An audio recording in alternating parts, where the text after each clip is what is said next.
11월 21일 황장수의 뉴스 브리핑 시작하겠습니다. 자, 어제 검찰이요, 박근혜 대통령의 최순실, 안종범, 정호성 관련한 이 기소장을 작성을 하면서 박 대통령이 공모를 했다. 그래서 피의자 신분으로 전환이 되었다라는 사실을 발표를 했습니다.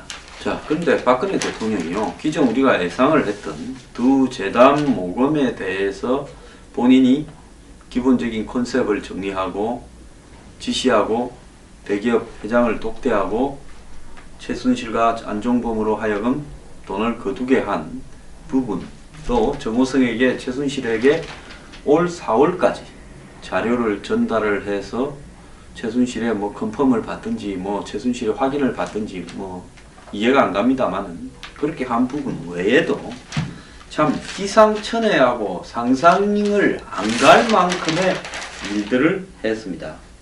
대통령이 현대차나 KT에 최순실 광고회사 플레이드 그라운드 일감을 주라고 했다.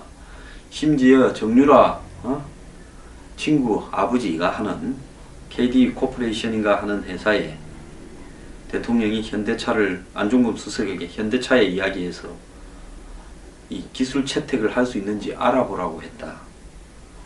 그리고 안종범에게 이동수라는 홍보 전문가가 채용될 수 있도록 KT 회장한테 연락하라.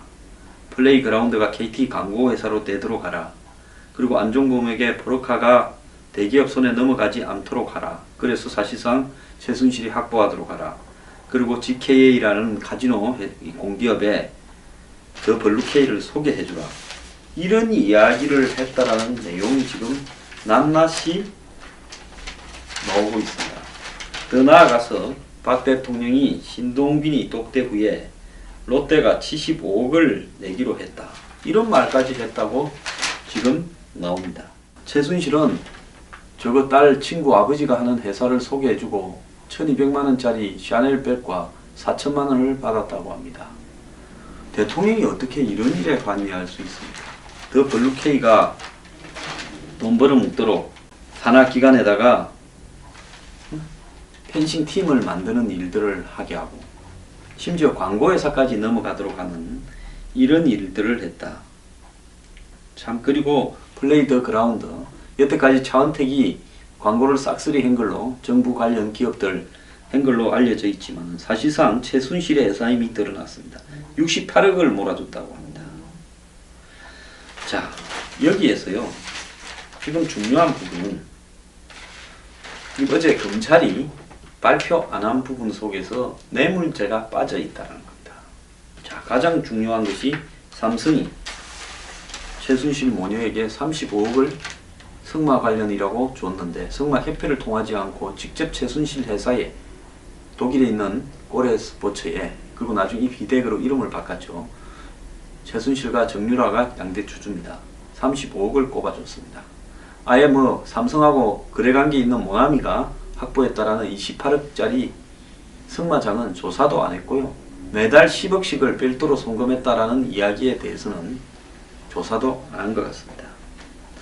자, 그리고 삼성산하 제일기획이 올림픽, 평창 동계올림픽 개폐식 행사를 맡으면서 수백억을 수주했는데 16억을 장시호에게 줬고 동계영재스포츠 재단에 쓰라고, 장시호는 그 중에 11억을 횡령하고 5억을 재단에 낸 부분, 이런 부분과 관련해서 또 뇌물죄가 성립될 수 있는지, 롯데의 75억을 대통령이 신동빈이를 독대한 후에 낼 거다라고 말을 했다고 하는데요.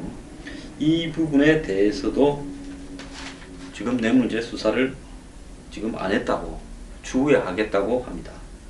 자, 신동빈을 독대한 직후 안종범에게 롯데그룹이 75억을 지원하기로 했으니 진행사항을 챙겨라고 했습니다. 자, 이미 수사가 진행이 되었던 롯데에 어떻게 이런 말을 할 수 있는지 기가 찹니다. 자, 뇌물은요, 일단 받았다가 돌려줘도 받았다고 하면 삼자뇌물수수죄가 되고 징역 10년 이상에서 1억 이상이 되면 무기징역 이하, 그러니까 10년에서 무기징역까지가 선고가 가능합니다. 검찰은 이번에 공모죄가 성립되어서 피의자라고 이야기를 해서 생색을 냈지만은 실제로 뇌물죄가 롯데 75억, 삼성 35억, 영재동계스포츠재단의 16억 등 여러가지 형태로 뇌물죄에 대한 조사를 충분히 할 수 있음에도 불구하고 시간이 많을 때는 조사하지 않다가 최순실 오고 난 뒤에 열흘이 지나서야 삼성을 압수수색을 했고, 그런 다음에 마지막 막판에는 제1기획을 압수수색을 했습니다. 그러면서 뇌물죄 부분은 지금도 조사 중이다 그러면서 말을 흐렸습니다. 박 대통령을 봐주기 위한 부분이고, 국민들 앞에는 공모죄가 성립되어서 피의자 신분이다라고 생색을 내고, 정치권과 국민한테는, 또 청와대에는 뇌물죄가 충분한데도 뇌물죄를 적용하지 않았다고 생색을 내는 이런 애매한 위치에 처신을 하고 있습니다. 저는 이거 전부 다 쇼고 개판이라고 보고 있습니다. 자, 국민들 앞에 검찰이 대통령을 조사할 거다 그러면 국민들이 와, 우리 자다 선진국이다 그러고, 대통령이 조사하겠다고 기자회견하면 와, 선진국이다 그러고, 검찰이 대통령이 피의자라고 말만 하면 와 그러는데, 직권남용, 강요미수 이런 걸로 피의자가 돼본들, 기밀 유출로 피의자가 돼본들, 이것이 나중에 가게 되면 뭐가 남겠습니까? 여러분들은 최순실 사건의 본질이 뭐라고 생각하십니까? 대한민국의 최고 재벌들이, 그 중에 일부는 할 수 없이 살기 위해서 자진해서 낸 사람도 있을 겁니다. 하지만 다수는 반대급부와 다른 이득을 노리고 적극적으로 박근혜 정부의 끈을 찾다가 최순실 등이, 3인방 등이 실세라고 하니까, 또 중간 보스 안 잡힌 사람 있죠.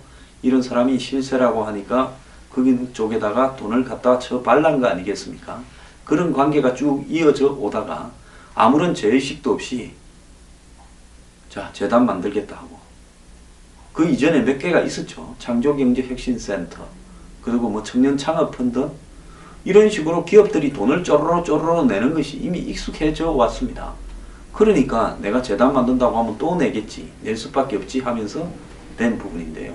과연 창조경제혁신센터, 그 다음에 무슨 청년펀드, 그 다음에 이 양재단 외에 사적으로 주고받은 돈은 없겠냐는 겁니다. 그 일단이 이미 드러났지 않습니까? 그런데 극히 일부에 좋은 일을 하려다가 사고난 부분에만 맞추어서 지금 이야기를 하고 있습니다. 자, 기업도 봐주고 대통령한테도 봐주고, 우리는 봐주려고 최선을 다해서 노력했다라는 모습을 보여주는 겁니까? 자, 다 짜여진 각본에 따라서 최순실이 귀국해서 요 정도까지만 마지 못해서 100만 명이 들고 일어나고 이러니까 간을 보다가 요 정도까지만 후퇴했다, 이것도 안 하면 우리 다 죽으라는 겁니다 라고 하는 겁니까?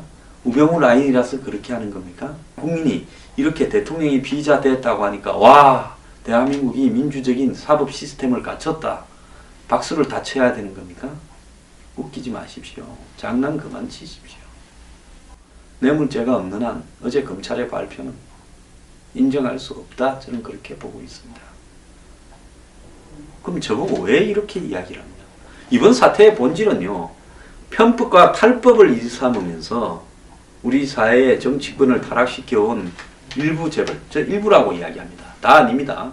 살기 위해서 불이익을 우려해서 낸 성실한 회사들도 많다라는 전제를 합니다.